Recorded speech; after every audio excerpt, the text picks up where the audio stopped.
Okay, look at that, huh?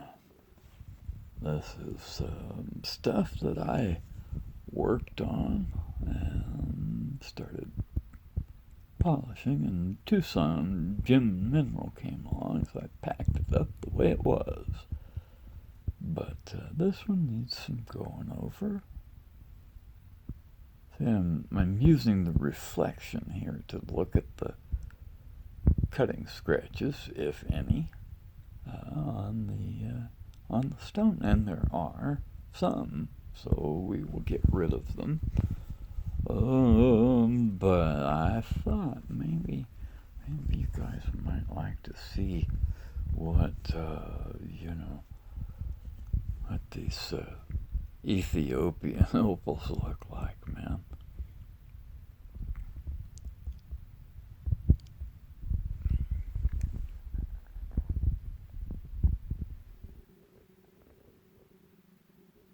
This is the Starfire stone. It is tremendously spectacular. Look at that.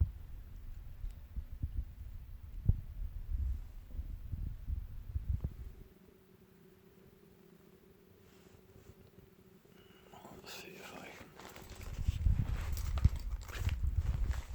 can set it down now. Oh, look at that. Oh, whoa. There's those, and there's that one. Look at that, baby, huh? Holy moly, man. And then you thought you saw it all. And then there's this. Now watch it. Watch the pattern across the top. It is a woven harlequin. It is in 3 dimensions all through this whole stone. Isn't that remarkable? Look at that. Whoa. Whoa. And this one is so bright. I had to change my measurement. We classify stones when we're grading them by how bright they are. Scale of 1 through 5, I think. And this is about a 6 or a 7. Look at that, man. Look at this thing.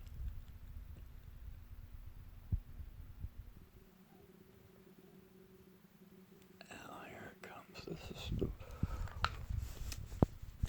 the way it should sit in a piece of jewelry.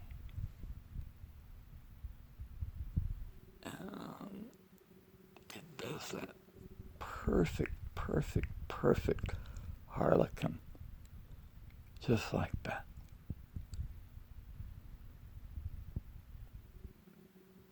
And it has this little river of, or a lake maybe, of honeycomb opal on the side, and we call that kind of pattern, some of us, honeycomb harlequin, because it's a very orderly pattern set up by the stacking order of the spheres of silica in precious opal. When that forms from a piece of clay, you cannot change that stacking order.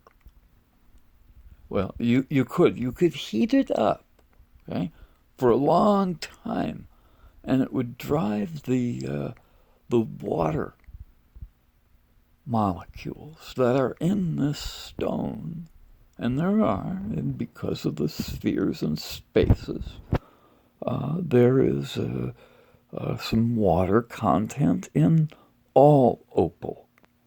And when you heat it up, it dries out and the opal starts to come unglued.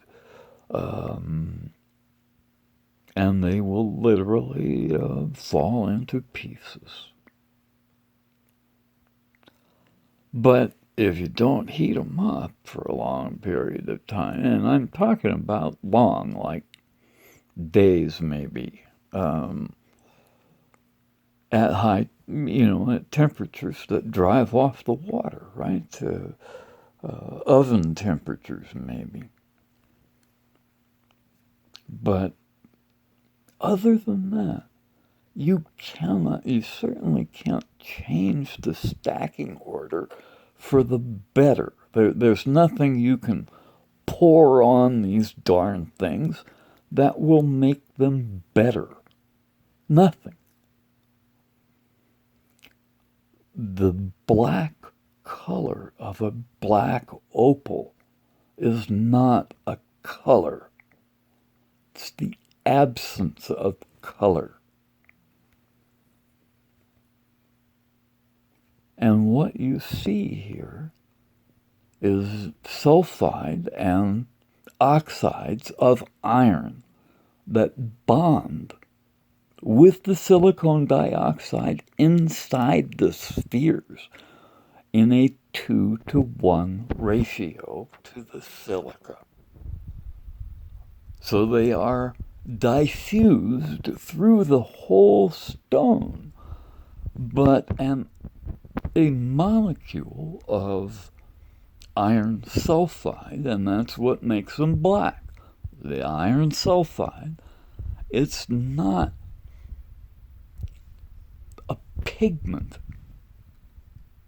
like you would paint a Mercedes black, right? It's not like that. It's an atom, and way, way, way, way smaller than visible light. But what happens is those single atoms can absorb light. They absorb light.